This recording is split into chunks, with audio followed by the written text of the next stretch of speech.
Good day, fellow investors. This video will be about cryptocurrencies, the KU All Air stock boom. I've read the little book of Bitcoin, and then you'll get also my take on that and on Bitcoin in general. For those who don't know me, my name is Sven Karlin. I run the Value Investing with Sven channel on YouTube. Subscribe if you haven't, so we reach 250,000 subscribers soon. Now, let me start with this. I just opened Seeking Alpha to check on a stock, and this was the top news, how this technology group purchased 217 bitcoins for approximately 21 million at an average price of whatever where Bitcoin is. Then I went to check the stock, and then I see here experts say talking about XRP going to 20, and then also XRP just boomed there. But again, going back to the stock here, so they say they will buy Bitcoin and keep it as a treasury, because I think that's also some other MicroStrategy is doing. And then I go just a little bit to check things. I go how they don't have extra cash that they are keeping in strategy. They just issued new shares, got some cash, and then pushed that into Bitcoin to get recognized and to see their share going higher. And that's exactly what happened with the stock price as it boomed immediately. However, when I look at these things, this financial engineering, then I go and I look the first issuance of the prospectus for the new shares from July 3rd, and I see that not found. Bitcoin is not mentioned. Now in the new Upwise prospectus it is mentioned, but you can read here. So they decided to issue shares, get money, buy Bitcoin, get publicity, and get their stock going higher. If you read the first prospectus, the use of proceeds will be for just general corporate purposes. They didn't mention Bitcoin, but this reminds me of the Long Island tea company that changed its name to Long Blockchain, and the stock then boomed. Of course, insider trading charges, etc. It was soon delisted by the Nasdaq, and if these companies, that the company that issued stock, if they bought the stock and now they are selling as the stock appreciated, as it boomed on announcing that they are buying Bitcoin, then the Nasdaq, the SEC will investigate insider trading, the listing, and they go to maybe fines or jail. Anyway, this is now the Bitcoin. Now it's getting interesting. A friend of mine that is a Bitcoin deca millionaire called a while ago saying how he cannot hear my videos because the celebration that Bitcoin hit 100,000. So it really went up very fast over the last year. And I did a interview with Anthony Scaramucci, and he said I need to read the little book of Bitcoin. So I did it. I read the little book of Bitcoin, and just a little bit about how it started and how Novogratz, when speaking, he is listening, and how everyone should listen there. But then again, this guy started his own crypto investment firm, and he is now worth billions. I thought there is just 21 million bitcoins, you cannot be worth billions.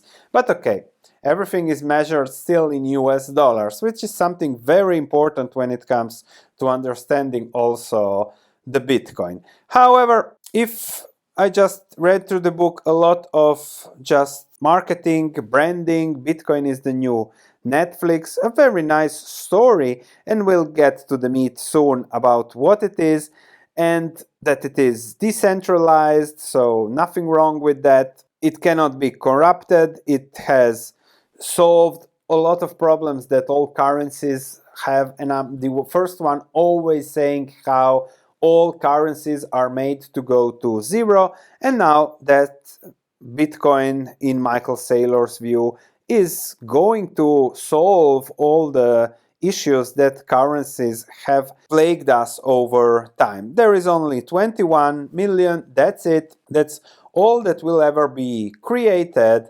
And on the contrary, governments will just keep printing money, which is a positive for Bitcoin. Then there is talking about how people in Ghana use Bitcoin, the unbanked people, half a billionaires, use it to escape money going from country to country. But there is the appeal of Bitcoin. It's valuable. It cannot be debased through money printing. It's portable. You can just transfer it with a connection. And it is incorruptible because it is made that way. So you can rely on its significance there. They also launch a Bitcoin fund, 75 basis points. So, okay, again, here is then the incentive. Okay, nothing wrong. Then more marketing. Paul Tudor Jones buying Bitcoin. Of course, he's a trader. He buys everything he can. But okay. Then a discussion on ETFs. So a lot of ETFs, Bitcoin ETFs, more money flowing in. Again, positive infrastructure being built, nothing wrong with that. And how we are in the early stages of this transformational financial currency story. But then towards the end of the book, again, if you believe, as Scaramucci does, that Bitcoin will hit 500,000, don't sell it. This is based on a strategy where if you should invest 2% of your portfolio in Bitcoin. If it goes to zero, you don't lose anything. And if it goes up, it can really change your life. The conclusion is, if something goes from 1 to 70,000, it probably has even better days ahead. Now, my take is, at the end of the story and the book and everything great with Bitcoin, I agree, it's a great product, it's a great idea, but at the end, it is still just about supply and demand. Everyone is excited about Bitcoin, how it goes, but everyone is still measuring things in US dollars. So how much is a Bitcoin? My friend calls me, oh, now it is $100,000. So people are still excited about $100,000. And therefore, it is still a speculative asset, all about supply and demand. Great that it is finite, but it also is not that liquid as one would expect. But still, as we discussed, as it is not that liquid and therefore it is not that elastic, when $1 enters the market, the Bitcoin market, it pushes up the market capitalization by at least 10. So as long as there are new inflows, Bitcoins will just keep going up. And the question is, will the Bitcoin find balance one day when other things will impact its value, like what is the rate of inflation, and will it ever normalize, or will it?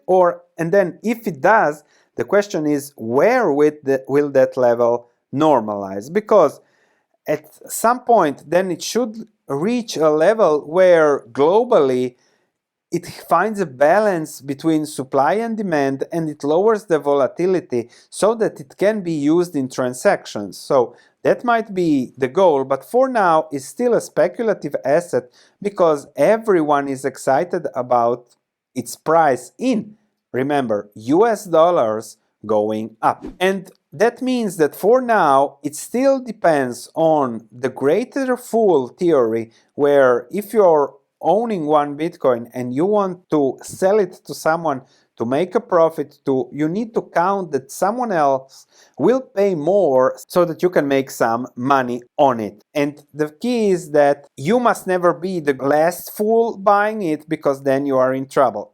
And it needs money, the Bitcoin, and it needs demand.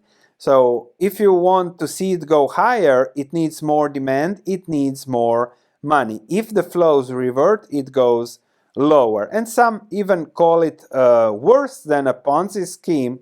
This is University of Chicago, MIT, Boston University. So nothing wrong with the authors, but if there is something that is just needing new influx to go higher, and there is a lot of people chasing that, even the president, even BlackRock, even everyone, it doesn't matter, then it is still a Ponzi scheme. Now, when it comes to Bitcoin, it's not a hedge against inflation.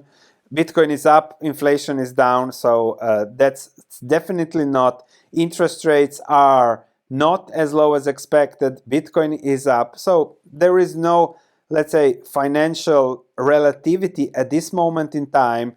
It's not a hedge against government money printing because it is just too volatile. It's not a hedge against government control because you still pay taxes in US dollars. There is an energy cost. You need to find a greater fool to make the money. So you must also watch not to be the greater fool. But my message is enjoy the party while it lasts. I hope it finds stabilization rather than becoming a Ponzi nation. But when I look at things here, there is an average transaction fee and then those spikes when there is high demand for transactions. So that is also a negative. And the thing is that the second Bitcoin stabilizes and people understand that, there is no incentive of you making money on it going higher, as Scaramucci said, going to 500,000 and then in the next book going to 1 million to 5 million.